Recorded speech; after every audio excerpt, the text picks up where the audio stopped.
అందరికీ వందనాలండి. బాగున్నారా? మంచిది. ప్రార్థన చేసుకుందాం. పరిశుద్ధుడా, మా గొప్ప దేవ, మీకు వందనాలు, స్తుతులు, స్తోత్రాలు. తండ్రి, మిమ్మల్ని ఆరాధించడానికి మీరు మాకు ఇచ్చినటువంటి ఈ శ్రేష్టమైన సమయాన్ని బట్టి మిమ్మల్ని స్తుతిస్తూ ఉన్నాం ప్రభువా. నీ వాక్యమునకు లోబడేటటువంటి దీన హృదయాన్ని మీరు మాకు అనుగ్రహించండి ప్రభువా. విని గ్రహించగలిగేటటువంటి మనస్సును మాకివ్వండి. నీ వాక్యమును చులకనగా చూడకుండా ప్రభువా, ఇది మాకు మీరు ఇచ్చినటువంటి సూచన అని, షరతు అని,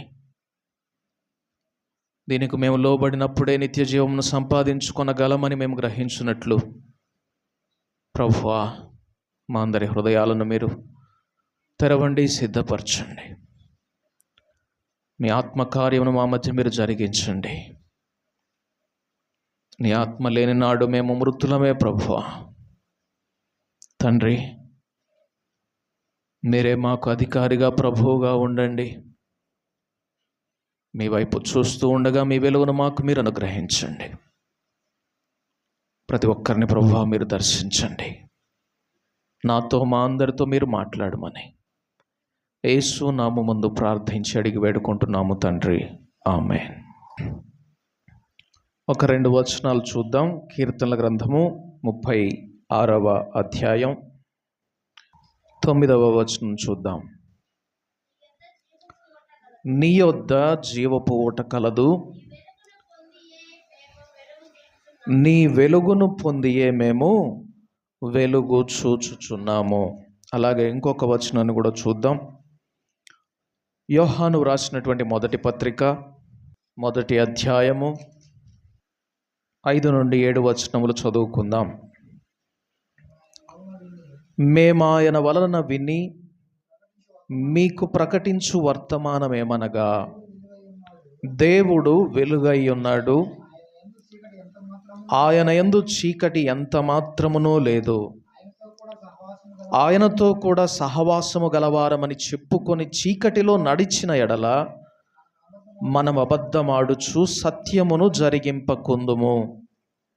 అయితే ఆయన వెలుగులోనున్న ప్రకారము మనమును వెలుగులో నడిచిన ఎడల మనం అన్యోన్య సహవాసము గలవారమై ఉందుము.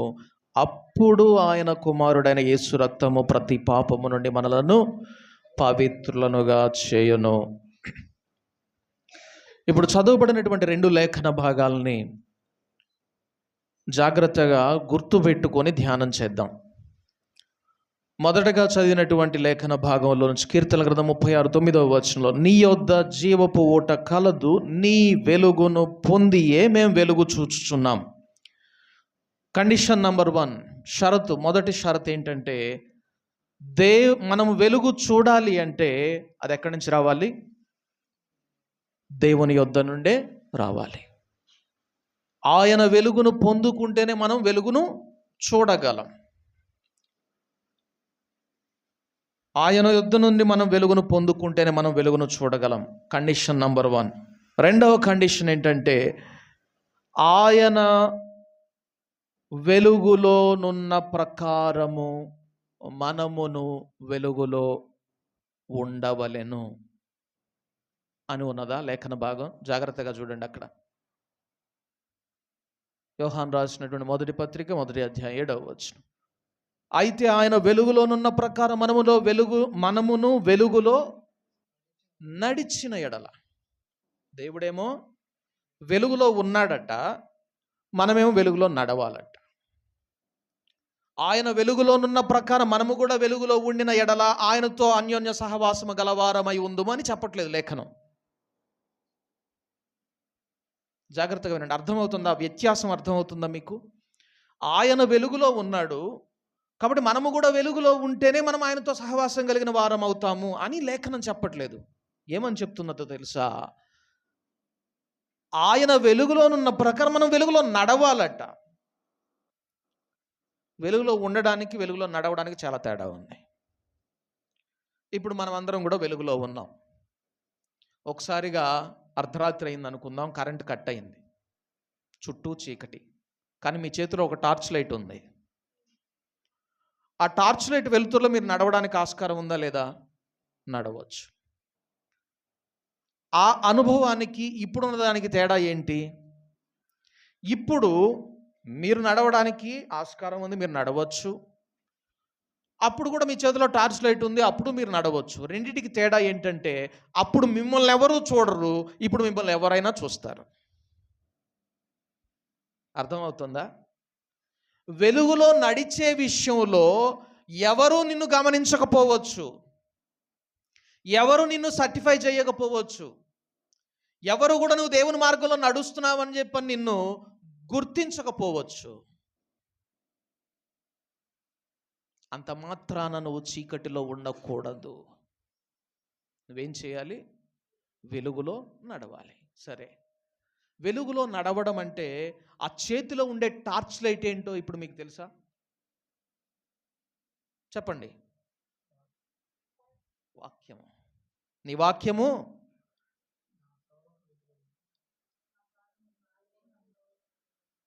ఎందుకు నాకు వెలుగై ఉందని ఎందుకనలేదు? నీ వాక్యం నా మీద షైన్ అవుతుందయ్యా, నా మీద టార్చ్ లైట్ పడుతుంది, నేను కనపడుతున్నాను ఎందుకు అనట్లేదు? నీ వాక్యం ఎక్కడ పడుతుంది? నేను ఎక్కడ నడవాలో. కాబట్టి ఇప్పుడు మన చుట్టూ చీకటి ఉండినా మనం వెలుగులో నడవాలంటే బేస్ ఏంటి? ఇప్పుడు ఏం కావాలి మనకి? దేవుని వాక్యం కావాలి. ఆయన వాక్యము మనం ఎక్కడ నడవాలో, ఎలా నడవాలో మనకు నేర్పిస్తుంది. ఆ వెలుగు మనం పొందుకోకపోతే మనం వెలుగును చూడలేమట. వాక్యం మనకు దారి తెలియజేస్తుంది. అయితే ఆ వాక్యం ఎక్కడి నుంచి రావాలి? దేవుని యొద్ద నుండి రావాలి. ఆయన యొద్ద నుండి కనుక ఆ వెలుగు వస్తే మనం వెలుగును చూడగలుగుతాం. అంటే మన కాళ్ళ ముందు వేస్తున్నటువంటి ఆ వెలుతురును మనం చూడగలుగుతాం. కాబట్టి ఇప్పుడు షరత్ ఏంటంటే, దేవుడు వెలుగులో ఉండినట్లుగా మనము కూడా వెలుగులో ఉండడం అనే దానికంటే కూడా మనము వెలుగులో నడవాలి. ఆ వెలుగు ఎక్కడి నుంచి రావాలి? దేవుని యొద్ద నుండి, అనగా దేవుని నోట నుండి వచ్చు మాట వలన మనకు కావాలి. ఆ వెలుగు రావాలి. సరే, మనకందరికీ తెలిసినటువంటి లేఖన భాగం మనం పలుమార్లు విన్నాం. తీర్పు దినాన 2 గుంపులు ఉంటాయి. ఒక గుంపు ధైర్యంగా ఆయన ఎదుర్కొంటుంది, ఇంకొక గుంపేమో సిగ్గుతో తల వంచుకుంటుంది. గమనించండి, ఈ 2 గుంపులు కూడా ఒకటి రక్షింపబడింది, ఇంకోటి రక్షింపబడనిది అని లేఖనం చెప్పలేదు అక్కడ. 2 గుంపులు కూడా రక్షింపబడినటువంటి వారే. 2 గుంపులు చర్చిలో కూర్చున్న వాళ్ళే, 2 గుంపులు వాక్యాన్ని విన్న వాళ్ళే, 2 గుంపులు కూడా ప్రార్థన చేసిన వాళ్ళే, 2 గుంపులు కూడా బలలో చేవేసిన వాళ్ళు, బాప్తీసం తీసుకున్న వాళ్ళే. కానీ ఒక గుంపేమో ధైర్యంగా ఆయన ఎదుర్కొంటుంది, ఇంకొక గుంపేమో సిగ్గుపడుతుందట. ఆయన ఎదుర్కోవడానికి ధైర్యం చాలదట. ఒకసారి మనం అక్కడికి వెళ్దాం. ఏం చేస్తే మనము ధైర్యంగా ఎదుర్కొనే గుంపులో ఉంటాం, ఏమీ చెయ్యకపోతే మనము సిగ్గుతో తల వంచుకునేటటువంటి గుంపులో ఉంటాం. అది తెలుసుకొని మనం ఆ వెలుగులో నడవకపోతే మనం చీకటిలో ఉండే ప్రమాదం ఉంటుంది, చీకటిలో నడిచే ప్రమాదం ఉంటుంది. కాబట్టి ఆ విషయం మీద కొంచెంసేపు మనం ధ్యానం చేద్దాం. యోహాను రాసిన మొదటి పత్రిక 2వ అధ్యాయం 28వ వచనం. కాబట్టి చిన్నపిల్లలారా, ఆయన ప్రత్యక్షమగునప్పుడు ఆయన రాకడయందు మనము ఆయన ఎదుట సిగ్గుపడక ధైర్యము కలిగి ఉండునట్లు మీరాయన యందు నిలిచియుండుడి. మనము దేవుని యందు నిలిచి ఉంటేనే ధైర్యంగా ఆయన ఎదుర్కొంటాం. దేవుని యందు నిలిచి ఉండకపోతే మనము సిగ్గుపడేటటువంటి గుంపులో ఉండిపోతాం. గమనించండి, దేవుని వాక్యం చెప్తున్నటువంటి మాట ఏంటంటే, హెబ్రీలకు రాసినటువంటి పత్రిక 3వ అధ్యాయం 15వ వచనం 13. నేడు మీరు ఆయన శబ్దమును వినిన ఎడల కోపము పుట్టించినప్పటి వలె మీ హృదయములను కఠినపరచుకొనకూడని ఆయన చెప్పాను గనుక, పాపము వలన కలుగు భ్రమచేత మీలో ఎవడును కఠినపరచబడకుండానట్లు నేడు అను సమయం ఉండగానే ప్రతి దినమును ఒకనినొకడు బుద్ధి చెప్పుకొనుడి. చూడండి, తీర్పు దినాన మనము దేవుని ఎదుర్కొనేటటువంటి గుంపులో, ధైర్యంగా ఉండేటటువంటి గుంపులో మనం ఉండాలని ఆశపడాలి. సిగ్గుపడేటటువంటి గుంపులో ఉండేవారు ఎవరు? ఒక కండిషన్ మనం చేయకపోతే, ఒక కండిషన్ని మనము పూర్తి చేయకపోతే, ఒక షరతును మనం పూర్తి చేయకపోతే మనం ఆ ప్రమాదంలో ఉండేటటువంటి అవకాశం ఉంది. ఏంటి ఆ షరతు అంటే, ఇది ఇక్కడేమంటున్నాడంటే, ప్రతిదినము మీరు ఒకనికొకడు బుద్ధి చెప్పుకొనుడి. బుద్ధి చెప్పుకొనుడి. తెలుగు బైబిల్లో బుద్ధి చెప్పుకొనుడి అని ఉంది, కానీ ఇంగ్లీష్ బైబిల్లో అది కూడా న్యూ అమెరికన్ స్టాండర్డ్ వర్షన్ NASBలో ఏమనుంటుందంటే, ఎంకరేజ్ వన్ అనదర్ డైలీ. బుద్ధి చెప్పడం అంటే అందరికీ ఇష్టమే. తొందరపడి బుద్ధి లేనోడా అట చేస్తావు, ఎట్లా చేస్తావు, అట చేయ, తొందరపడి వార్నింగ్స్ ఇస్తాం మనం. కానీ ఎంకరేజ్మెంట్ అంతే ఉత్సాహంగా ఇస్తున్నామా? ప్రోత్సాహం అంతే ఉత్సాహంగా ఇస్తున్నామా? అక్కడేమో ఎంకరేజ్ వన్ అనదర్ డైలీ. ప్రతిదినం ఒకరినొకరు ప్రోత్సహించుకోనండి. ప్రోత్సహించుకోనండి. ప్రోత్సహించడం అంటే ఏంటి? పురికొల్పడం. ఏదైనా ఒక పని దేవుని కొరకు చేయాలనే విషయంలో ప్రోత్సహించడం, దేవుని కొరకు నడిచేటటువంటి విషయంలో, దేవుని కొరకు నిలవబడేటటువంటి విషయంలో ప్రోత్సహించడం.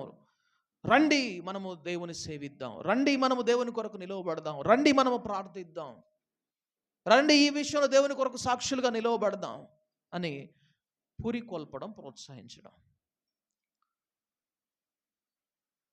ఆ పని మనం చేయాలి.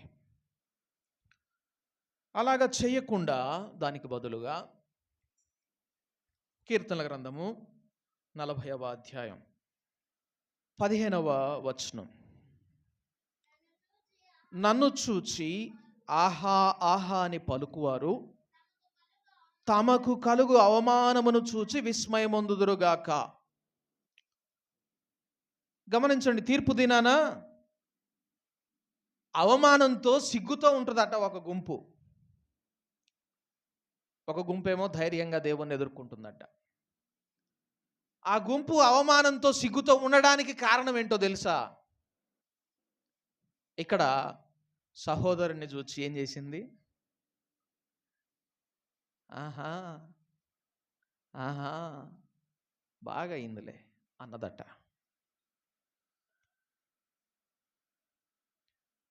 ఆహా ఆహా అని పలుకువారు తమకు కలుగు అవమానమును చూచి విస్మయమొందుదురుగాక. దానికి బదులుగా సహోదరుని చూసి తృణీకరించడం, ఆహా ఆహా అని హేళన చేయటం, దానికి బదులుగా నిన్ను వెదకు వారందరూ నిన్ను గూర్చి ఉత్సహించి సంతోషించుదురుగాక. నీ రక్షణ ప్రేమించువారు యెహోవా మహిమపరచబడునుగాక అని నిత్యము చెప్పుకొందురుగాక. కాబట్టి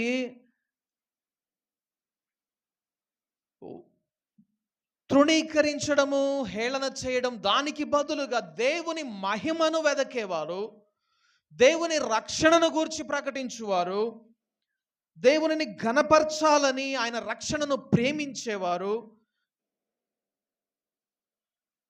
దేవుని గూర్చి వెదకేవారు ఉత్సహించి సంతోషిస్తారు. ఈ ఒక్కటే ఆ రెండు గుంపుల్లో మనం ఏ గుంపులో ఉండబోతున్నాం అనేది మనకు తెలియజేస్తుంది. సహోదరుని నువ్వు ప్రోత్సహించి పురికొల్పి బలపరిచేటటువంటి వ్యక్తివిగా, దేవుని మహిమను వెదకే వ్యక్తివిగా, దేవుని ఘనపరిచే వ్యక్తివిగా, దేవుని రక్షణను ప్రేమించే వ్యక్తివిగా, నిత్యము ఆయనను వెదకేటటువంటి వ్యక్తివిగా నువ్వు ఉంటే సంతోషించే గుంపులో నువ్వు ఉంటావు. దేవుని ఘనపరిచేటటువంటి గుంపులో నువ్వు ఉంటావు. దానికి బదులుగా ఆహా ఆహా అని సహోదరుని చూచి నువ్వు హేళన చేసే వ్యక్తివైతే ఒక దినాన నీవు విస్మయం ఉండేటటువంటి గుంపులో ఉంటావు. నీవు అవమానముతో సిగ్గుతో తల ఉంచుకునేటటువంటి గుంపులో ఉంటావు కోటాను కోట్ల మంది ఎదుట. అంతేకాదు 35వ అధ్యాయం, కీర్తన గ్రంథం 35వ అధ్యాయం 21-25 వచనాలు కూడా నన్ను దూషించుటకై వారు నోరు పెద్దదిగా తెరుచుకొనుచున్నారు. ఆహా ఆహా, ఇప్పుడు వాని సంగతి మాకు కనబడినదే అనుచున్నారు. ఇప్పుడు కనపడుతుంది ఆడి సంగతి అని ఎగతాళి చేస్తున్నారట సహోదరుని చూచి.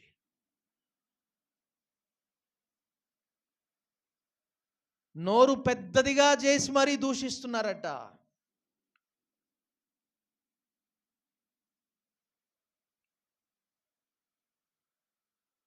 సహోదరులను చూచి ఆహాహా ఆహా అనే హేళన చేసేవారు. నోరు పెద్దదిగా తెరుచుకుని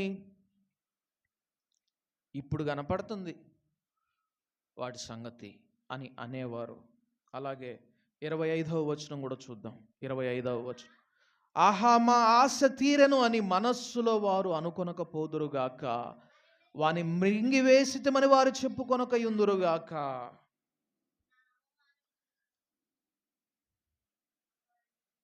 చూడండి, బాగా అయిందిలే, దెబ్బకి పడ్డవాడు ఇక పైకి లేవడు, లేకపోతే నాతో పెట్టుకుంటాడా? ఒక దెబ్బ కొట్టాను ఇక చూడు ఎన్నటికి లేవకుండా చేశాడు దేవుడు అని. ఆహా మా ఆశ తీరనని మనస్సులో వారు మనస్సులో అనుకుంటున్నారట. బాగా అయింది, దేవుడు బాగా బుద్ధి చెప్పాడు అనుకుంటున్నారట. అట్టి వారు కూడా ఒక దినాన దేవుని ఎదుట సిగ్గుపడవలసిన గుంపులో ఉంటారు. దానికి బదులుగా మనం చేయవలసినటువంటి పని ఏంటంటే, నేడు అను సమయం ఉండగానే ఏం చేయాలి? ప్రతిదినం ఒకరినొకరు పురికొల్పాలి, ప్రోత్సహించుకోవాలి, హెచ్చరించుకోవాలి, బలపరుచుకోవాలి. దేవుని మహిమపరచుదాం రండి, దేవుని రక్షణను ప్రేమిద్దాం రండి, దేవునిని ఘనపరచుదాం రండి అని ప్రోత్సహించుకోవాలి. ఏది చేస్తున్నాం ఈ రెండిట్లో? దేవుని వాక్యమే మన త్రోవలకు వెలుగు. మనం ఎక్కడ నడవాలో చూపించేది దేవుని వాక్యమే. ఇదిగో దేవుని వాక్యం చూపిస్తున్నటువంటి బాట. ప్రతిదినం మీరు ఒకరినొకరు పురికొల్పుకోనండి, ప్రోత్సహించుకోనండి. బుద్ధి చెప్పడం పక్కన పెట్టేద్దాం. బుద్ధి చెప్పడానికి విషయంలో లోకస్తులు కూడా ముందుంటారు. క్రైస్తవునికి వాళ్ళకి తేడా ఏముండదు. కానీ ప్రోత్సహించే విషయంలో క్రైస్తవుడు ప్రతిదినం ఆ పని చేయాలి. ప్రతిదినము ప్రోత్సహించాలి, బలపరచాలి, సహోదరుణ్ణి పురికొల్పాలి. పర్లేదు, లోకమంతా నీకు వరకు వ్యతిరేకంగా నిలవబడని, ఏం కాదు, నేనున్నా నీ పక్షాన. దేవుని కొరకు మనం నిలవబడదాం. నువ్వు ఒక్కడిగా ఒంటరివి కాదు, నేను కూడా నీతో పాటు దేవుని పక్షాన్ని నిలవబడతాను అని ప్రోత్సహించేవారుగా ఉండాలి. అట్టివారు ధైర్యంగా దేవుని ఎదుర్కొంటారట. గమనించండి, ఈ లోకంలో నువ్వు జీవించినటువంటి ఆత్మీయ జీవితం, నీవు పడినటువంటి ప్రయాస, ప్రభువు కొరకు నువ్వు చేసినటువంటి పనులు, నీవు చేసినటువంటి త్యాగం, ఇవన్నీ కాదు నేను ధైర్యంగా నిలవబెట్టేది దేవుని ఎదుట. ఒక సహోదరుని అవమానించకుండా, హేళన చేయకుండా, తృణీకరించకుండా, ధైర్యపరచు, ప్రోత్సహిస్తూ, బలపరుస్తూ దేవుని కొరకు నిలవబెట్టడానికి నువ్వు ప్రయాసపడతావే, అదొక్కటి నిన్ను ధైర్యవంతునిగా దేవుని ఎదుట నిలవబెడుతుంది. అందుకే దానియేలయ్య గారు వర్తమానాలకు ఏమని టైటిల్ పెట్టారు తెలుసా? పురికొల్పు వర్తమానములు. ఎంతమందిని పురికొల్పుతున్నావు? ప్రోత్సహించి పురికొల్పి ఎంతకాలమైంది నువ్వు నీ సహోదరుణ్ణి ఇంకెంతకాలం చేయాలి ఇలాగా? విసుగొచ్చేసింది, చేత కావట్లేదు అని ఎవరైనా అంటే, లేదు, నిరుత్సాహపడవద్దు సహోదరి, నిరుత్సాహపడవద్దు సహోదరుడా. మనం ఇంకా ప్రయత్నం చేద్దాం, ఇంకా పోరాడదాం, ఇంకా ప్రార్థన చేద్దాం. నేను కూడా నీతో ఉన్నానని ఎంతమంది ప్రోత్సహించి బలపరుస్తున్నారు? Encourage one another daily. అక్కడ ఇంకా స్పష్టంగా చెప్తాడు, పాపము వలన కలుగు భ్రమ చేత మీ హృదయములు కఠినపరచబడకుండునట్లు. ప్రోత్సహించకపోతే ఏమైందో తెలుసా? హృదయం కఠినమైపోయిందంట. హృదయం కఠినమైపోతుంది. పాపం అనేది భ్రమగా మారిపోతుంది. భ్రమ పెట్టేటటువంటి పాపానికి బానిస అయిపోతాం. ఎంత దారుణం! ఒక్క పని చేయనందుకే. ఏం పని అది? ప్రోత్సహించకపోవడం, పురికొల్పకపోవడం, బలపరచకపోవడం. మనం ఆ ఒక్క పని కనుక చేయడం నేర్చుకుంటే, దేవుని వాక్యాన్ని తూచా తప్పకుండా పాటించడం చాలా ప్రాముఖ్యం. దేవుని కొరకు నువ్వు ఎంత భక్తి చేస్తున్నావు, ఎంత త్యాగం చేస్తున్నావు, ఎంత ప్రయాసపడుతున్నావు, ఎంత నీ శ్రమను, నీ ధనాన్ని, నీ సమయాన్ని హెచ్చిస్తున్నావు అనేది కాదు ప్రాముఖ్యం. ఎంతగా నీవు నీ సహోదరుని ప్రోత్సహిస్తున్నావు, బలపరుస్తున్నావు, అది కనుక మనం చేయడం నేర్చుకుంటే దేవుడట, he will restore the old promised life to us. మనకు వాగ్దానం చేసినటువంటి ఆ పాత వాగ్దాన జీవితాన్ని ఇస్తాడట. ఏంటది? చూడండి ఒకసారి. యెషయా గ్రంథము 1వ అధ్యాయము 26వ వచనం చూద్దాం. మొదట నుండినట్లు నీకు న్యాయాధిపతులను మరలా నిచ్చెదను, ఆదిలో నుండినట్లు నీకు ఆలోచనకర్తలను మరలా నియమించదను. అప్పుడు నీతిగల పట్టణమనియు నమ్మకమైన నగరమనియు నీకు పేరు పెట్టబడును. దేవుని కొరకు సమస్తాన్ని విడిచిపెట్టి దేవుని వెంబడించి సంఘం కోసం నిలబడినప్పుడు కాదు సహోదరి సహోదరుడా, నీకు నీతి కలిగిన పట్టణము, నమ్మకస్తుడని పేరు దొరికేది ఎప్పుడో తెలుసా? సహోదరుని ప్రోత్సహించి బలపరిచినప్పుడు. దేవుడు చేసేటువంటి ఆ గొప్ప పనులు చూడండి. న్యాయాధిపతులను నీకు మరలా అనుగ్రహిస్తాను. న్యాయాధిపతుల దినములలో, మోషే నుండి న్యాయాధిపతుల దినముల వరకు ఇశ్రాయేలీలు దేవుని మార్గములను ఎన్నడూ విడిచిపెట్టలేదట.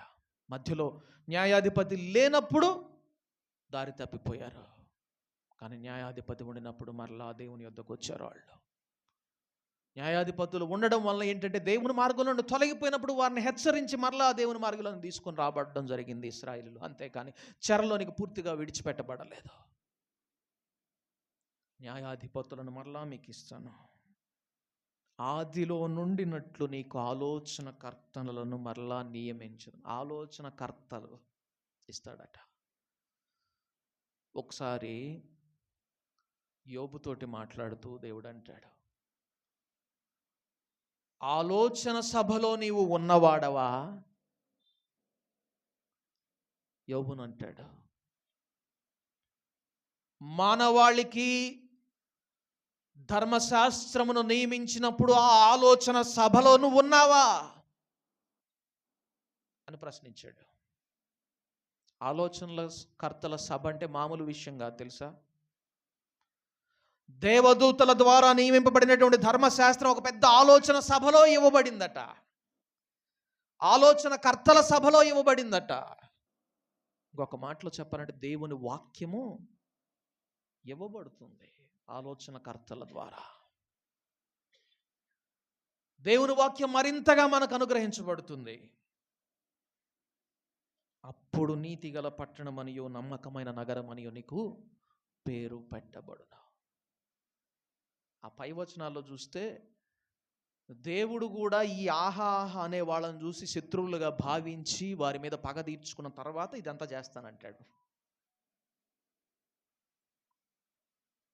గమనించండి సహోదరి సహోదరులారా, మనము instead of criticising other brothers,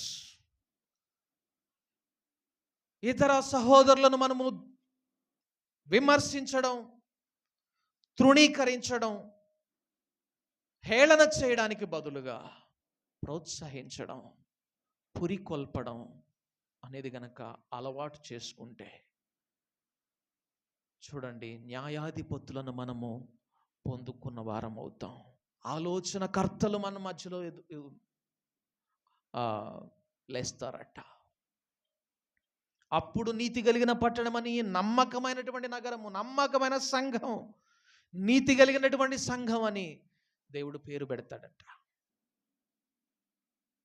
ప్రోత్సహించుకుందామా ఒకరినొకరు, పురికొల్పుకుందామా ప్రతిదినం. సరే, ఈ దినాన దేవుడు మీకు ఇచ్చేటటువంటి పురికొల్పు, ప్రోత్సాహం ఒకటి. ఈ ఒక్కటి కనుక మీరు గుర్తుపెట్టుకుంటే మీ జీవిత కాలం అంతా పాపము మీ మీద ప్రభుత్వం చెయ్యకుండా జీవించగలుగుతారు. ఈ ఒక్కటి గనక మీరు నమ్మితే నమ్మువానికి సమస్తమును సాధ్యమవుతుంది మీకు. ఈ అనుభవంలోనికి దేవుడు మిమ్మల్ని తీసుకొని వస్తాడు. నీతి కలిగినటువంటి పట్టణము, నమ్మకమైనటువంటి నగరము, నీతి కలిగినటువంటి సంఘము అని దేవుడు మనకు పేరు పెడతాడు. దేవుడు ఇస్తున్నటువంటి ఆ ప్రోత్సాహం ఏంటో ఒకసారి మనం చూద్దాం. రోమీయులకు రాసినటువంటి పత్రిక 6వ అధ్యాయం 4వ వచనం. కాబట్టి తండ్రి మహిమ వలన క్రీస్తు మృతులలో నుండి ఎలాగూ లేపబడెనో అలాగే మనమును నూతన జీవము పొందిన వారమై నడుచుకొనున్నట్లు మనము బాప్తిస్మము వలన మరణములో పాలు పొందుటకై ఆయనతో కూడా పాతి పెట్టబడితిమి. ఈ వచనం దగ్గర ఆగుదాం. క్రైస్తవులందరూ బాప్తిస్మము ద్వారా క్రీస్తుతో పాటుగా పాతి పెట్టబడ్డారట. వాచ్మన్ నీ గారు అంటారు ఏమనంటే, పాతి పెట్టబడినటువంటి వాని మీద ఎవనికిని అధికారం ఉండదు, దేనికిని అధికారం ఉండదు అంటాడు. చనిపోయిన వాని మీద ఎవరికైనా అధికారం ఉంటుందా? రే, నువ్వు ఈ పని చేయకపోతే నిన్ను శిక్షిస్తానని ఎవడైనా అంటాడా? చనిపోయిన శవంతో. రోగానికి ఏమైనా అధికారం ఉందా? దరిద్రానికి ఏమైనా అధికారం ఉందా? చనిపోయిన దాని మీద, చనిపోయిన శరీరం మీద. రోగానికి ఏమైనా అధికారం ఉందా?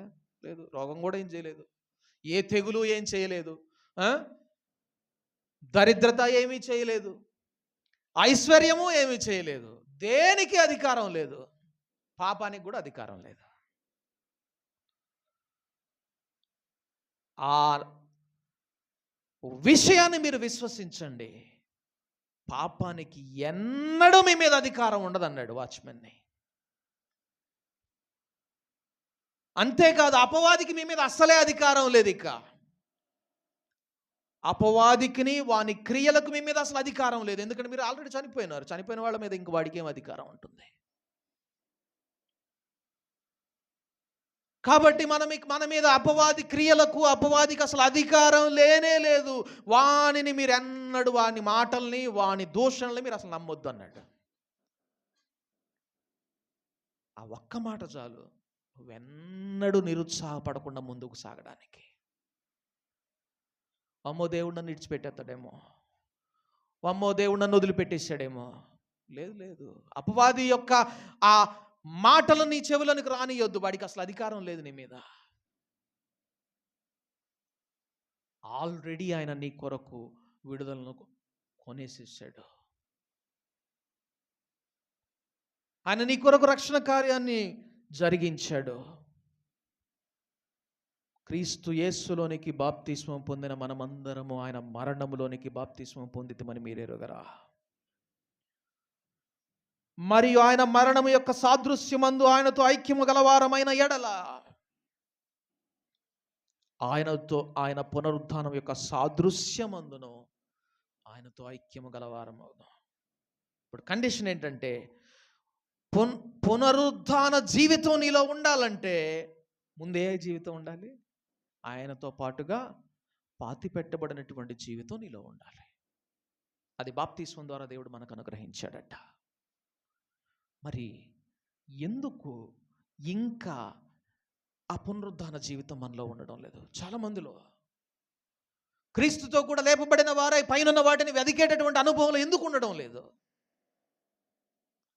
చనిపోయారు కదా, ఈ శరీరం మనకి అసలు ఏ అధికారం లేదు. ఈ శరీరం మీద ఎవరికి అధికారం లేదు, పాపానికి అధికారం లేదు, లోకానికి అధికారం లేదు. ఇంకా యోహాను భక్తుడు తను రాసినటువంటి పత్రికలో అంటాడు, యేసు ప్రభు వారు ఎందుకు ప్రత్యక్షం అయ్యాడో తెలుసా? అపవాది క్రియలను లయము చేయడానికే దేవుని కుమారుడు ప్రత్యక్షమాయను అన్నాడు. ఏంటి? ఎందుకు వచ్చాడంటే అసలు యేసయ్య? అపవాది క్రియలు లయపరచడానికే యేసయ్య వచ్చాడు. అంతేకాదు, ఆయనతో పాటుగా నిన్ను మృతి పొందేటట్లు చేశాడు. చీకటి చేస్తున్న పనిలే, దయ్యం చేస్తుంది, నిద్రమత్తు వచ్చేటట్లు, సణుగులు వచ్చేటట్టు, కోపం వచ్చేటట్టు అపవాది చేస్తున్నాడు. అనొద్దు సహోదరుడా. వానికి అధికారం లేకుండా చేశాడు దేవుడు. వాని క్రియలు లయము చేయడానికే యేసయ్య వచ్చాడు. ఆయన ఈ లోకంలో ప్రత్యక్షమైంది అందుకే. కానీ మరి ఇవన్నీ ఉంటున్నాయిగా, ఎందుకు ఉంటున్నాయి? క్రీస్తుతో పాటుగా పాతి పెట్టబడి తిరిగి లేపబడినటువంటి అనుభవంలో ఎందుకు ఉండడం లేదు క్రైస్తవుడు? ఒకదాని కోసమే జీవిస్తున్నాడు క్రైస్తవుడు, అందుకే ఉండడం లేదు. చూడండి, ప్రతి విషయంలో మనము విశ్వాసమునకు కర్తయు దాన్ని కొనసాగించువాడునైనా యేసు వైపు చూచుచు ముందుకు సాగమంటుంది లేఖనం. ఆయన పునరుత్థాన అనుభవంలో ఉండడానికి కారణం ఏంటి?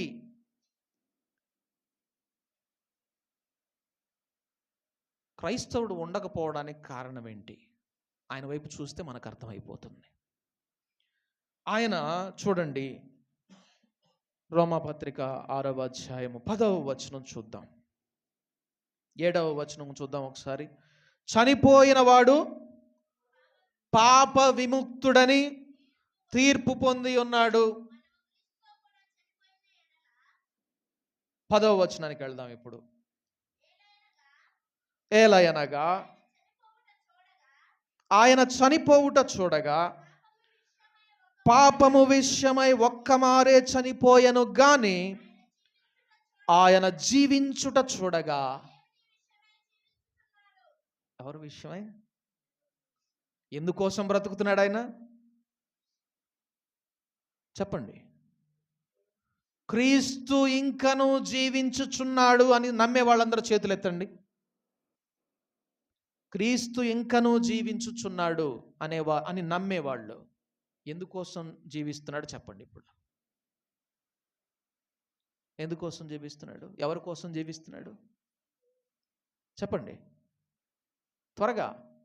మీరు ఆన్సర్ చెప్తే అయిపోతుంది. ఇక ఎవరి కోసం జీవిస్తున్నాడు క్రీస్తు? ఇక్కడేమన్నాడు? దేవుని విషయమై జీవిస్తా ఉన్నాడు.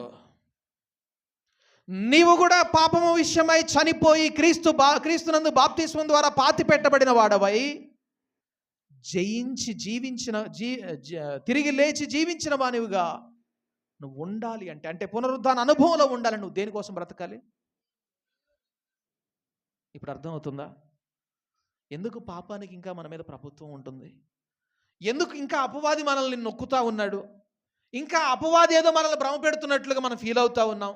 అపవాదిని ఇంకా ఒక గర్జించు సింహంలాగా ఎందుకు చూస్తూ ఉన్నాం? వాడిని తల మీద కదా ఆయన కొట్టింది. అయినా దాన్ని చూసి మనం ఎందుకు భయపడుతున్నాం? మనం బ్రతకాలనుకుంటుంది దేవుని కోసం కాదు.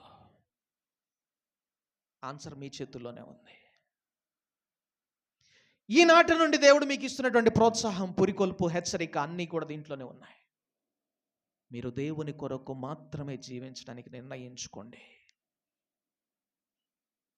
దేనికి కూడా మీ మీద ప్రభుత్వం ఉండదు. అపవాదికి అస్సలే ఉండదు. పాపమునకు ప్రభుత్వం ఉండదు.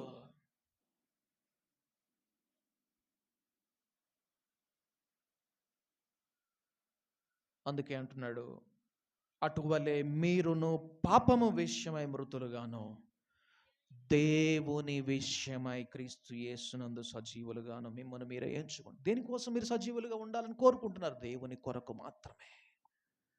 పునరుద్ధాన అనుభవంలో నేను ఉండాలని కోరుకుంటున్నాను. ఎందుకు? దేవుని కొరకు మాత్రమే. అందుకే మనం ఇందా చూసినటువంటి ఆ రెండు గుంపుల్లో ఒకరేమో ఆహా ఆహా అని ఎగతాళి చేశారట, ఇంకొకరేమో దేవుని రక్షణను ప్రేమించేవారు, దేవుని వెదకేవారు, ఆయన మహిమను వెదకేవారు, ఆయన ఘనపరిచేవారు. అటువారు ధైర్యంగా దేవుని ఎదుట ఎదుర్కోగలుగుతారు. ఆ గుంపులో దేవుని నిలవబెట్టే బాధ్యత కూడా ఆయనే తీసుకుంటాడు. నువ్వు చేయవలసిందంతా దేవుని కొరకు బ్రతకాలనుకోవడం, సహోదరులను ప్రోత్సహించడం. ఆ రెండు చేస్తే చాలు. దేనికి నీ మీద ప్రభుత్వం ఉండదు. నీవే. చూడండి, పాత నిబంధనలో దేవుని వెలుగు మన మీద ప్రకాశించినట్లుగా ఉంటుంది, కానీ క్రొత్త నిబంధనలో అది కాదు. దేవుని వాక్యం ఎక్కడ? మన హృదయంలో ప్రకాశిస్తుందట. నీ అంతరంగంలో ఉండిన ప్రతి చీకటిని ఆయన తొలగిస్తాడు. వెలిగింపబడే దీపంగా నీ హృదయం మారిపోతుంది.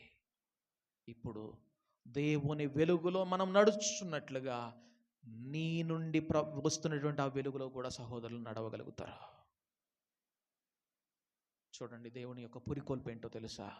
బాప్తిస్మం తీసుకున్న నాడే పాపమునకు నీ మీద అధికారం లేదు, అపవాదికి నీ మీద అధికారం లేదు, ఈ లోకానికి నీ మీద అధికారం లేదు. ఈ దినాన వారు నీ మీద అధికారులుగా ఉన్నారంటే ఒకే ఒక కారణం ఏంటంటే నువ్వు దేవుని కొరకు బ్రతకడం లేదు.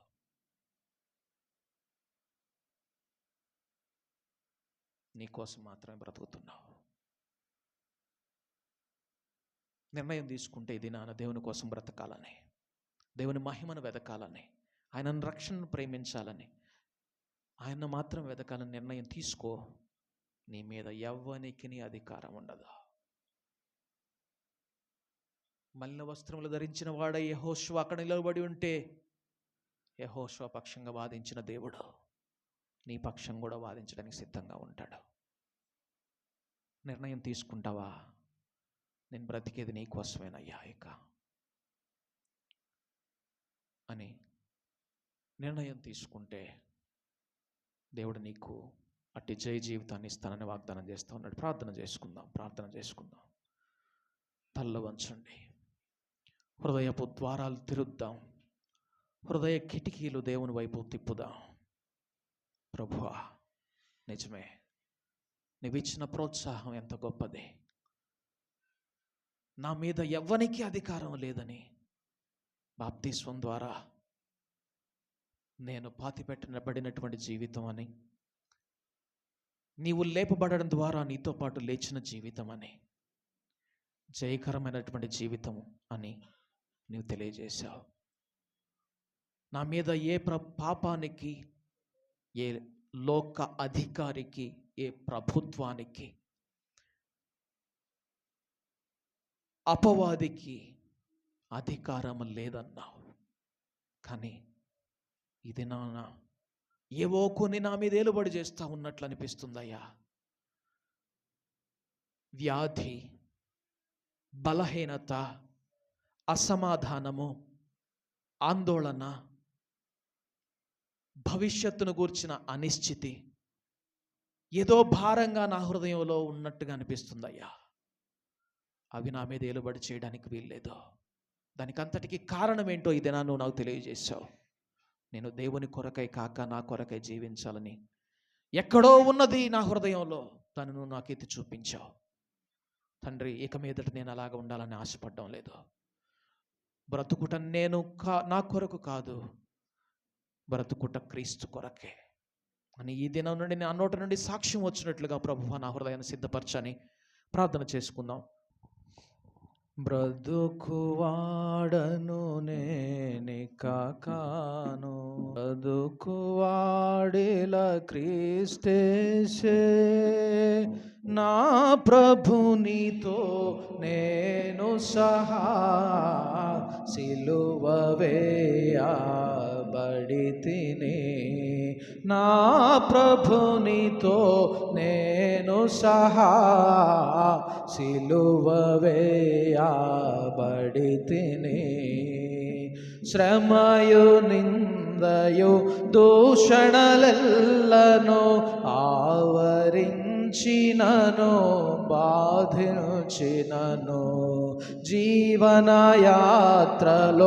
నేనలిసినను, తలవాల్చు స్థలము లేకుండినను, క్రీస్తు సిలువలో జచ్చితి నేను, క్రీస్తు సిలువలో జచ్చితి నేను, శ్రమలో నా ప్రభు యేసు నీవే, శ్రమలో నా ప్రభు యేసు నీవే, బ్రతుకువాడను నేనిక కాను, బ్రతుకువాడిల క్రీస్తేసే, నా ప్రభునితో నేను సహా సిలువ వేయబడితిని, నా ప్రభునితో నేను సహా సిలువ వేయబడితిని.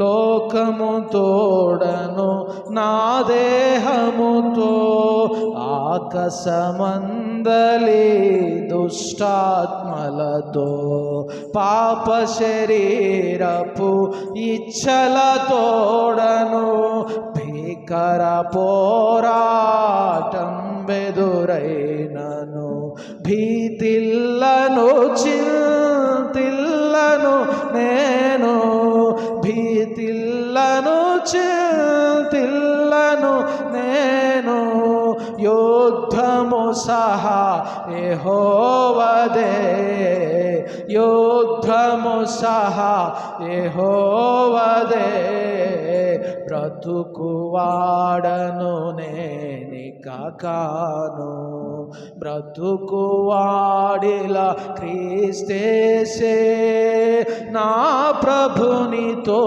నేను సహా సిలువ వేయబడితిని, నా ప్రభునితో నేను సహా సిలువ వేయబడితిని. ప్రార్థన చేసుకుందాం. పరిశుద్ధుడా మా తండ్రి, అవునయ్యా, మీరు బాప్తిస్మము ద్వారా, క్రీస్తునందు బాప్తిస్మము ద్వారా పాతి పెట్టబడి క్రీస్తుతో పాటు ఆయన పునరుత్థానమందు లేపబడిన వారై ఉన్నారు. తండ్రి, శ్రమ, నింద, దూషణ, అవమానము ఈ జీవన యాత్రలో అలసిపోయేటట్లుగా మమ్మల్ని చేసిన, తలవాల్చడానికి స్థలము లేకపోయినా కూడా క్రీస్తు శిలువలో చచ్చిన వాడను నేను. ఈ శ్రమలు నావి కావు, ఈ నిందలు నావి కావు, ఈ బాధలు నావి కావు, అవి నా ప్రభు అయిన యేసునివే అని నమ్మేటటువంటి జీవితం. గొప్ప దేవా, మాకందరికి మీరు అనుగ్రహించండి. ఈ జీవన యాత్రలో ఆకాశమందలి దుష్టాత్మలతోనూ, ప్రధానులతోనూ, అధికారులతోనూ, పాప శరీరపు ఇచ్చలతోనూ మేము యుద్ధం చేస్తూ ఉంటే, ఈ యుద్ధం మాది కాదు, ఈ యుద్ధము యెహోవాదే అని నమ్మి విశ్వసించి ముందుకు సాగేటటువంటి పోరాట జీవితాన్ని మాకివ్వండి ప్రభువా. శ్రమ అయినా, బాధ అయినా, కరువైన, ఖడ్గమైన, వస్త్రహీనతైన, ఉపద్రవమైన అవి నావి కావు, క్రీస్తువి. ఎంత భీకర పోరాటమైన, యుద్ధమైన అది నాది కాదు, పోరాడేది నా ప్రభువు అని ప్రతి విషయంలో నిన్ను మహిమపరిచి, హెచ్చించి, ఘనపరిచేటటువంటి జీవితాన్ని మాకందరికి ఇవ్వండి. మరి ముఖ్యంగా తీర్పు దినమందు ప్రభువా ధైర్యంతో నిన్ను ఎదుర్కొనేటటువంటి గుంపులో మేమందరం ఉండాలంటే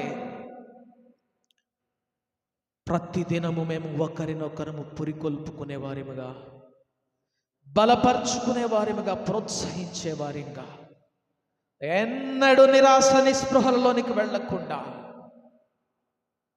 దూషించుకునే వారిగా, నిందించుకునే వారిగా కాక ప్రభువా ప్రోత్సహించి, బలపరిచి, నిన్ను ఘనపరిచే వారిగా మమ్మల్ని అందరినీ మీరు సిద్ధపరచండి. తద్వారా ధైర్యంగా నిన్ను ఎదుర్కొన్నట్లు ప్రభువా మమ్మల్ని మీరు సిద్ధపరచమని, చేరవచ్చిన ప్రతి ఒక్కరిని ప్రభువా మీరు దర్శించమని, వారి హృదయపు లోతులలోనికి చూడమని, వారితో మీరు వ్యక్తిగతంగా మాట్లాడమని, దర్శించమని యేసు నామమున ప్రార్థించి అడిగి వేడుకుంటున్నాం తండ్రి. ఆమేన్. మన తండ్రి అయిన దేవుని యొక్క ప్రేమయు, మన ప్రభువైన యేసుక్రీస్తు యొక్క కృపయు, పరిశుద్ధాత్మ యొక్క సన్నిధి, సహవాసము మనకందరికీ దొరికి పాపమునకు కానీ, లోకాధికారికి కానీ, ఈ లోకమునకు కానీ మన మీద అధికారము లేదని నమ్మేటటువంటి జీవితాన్ని మనకు అనుగ్రహించి క్రీస్తును మహిమపరిచేటటువంటి జయకరమైనటువంటి జీవితంలోనికి ప్రతి ఒక్క సహోదరుని పురికొల్పి ప్రోత్సహించడం ద్వారా నడిపించినట్లు మనల్ని సిద్ధపరచును గాక. ఆమేన్. ఆమేన్. అందరికీ వందనాలు.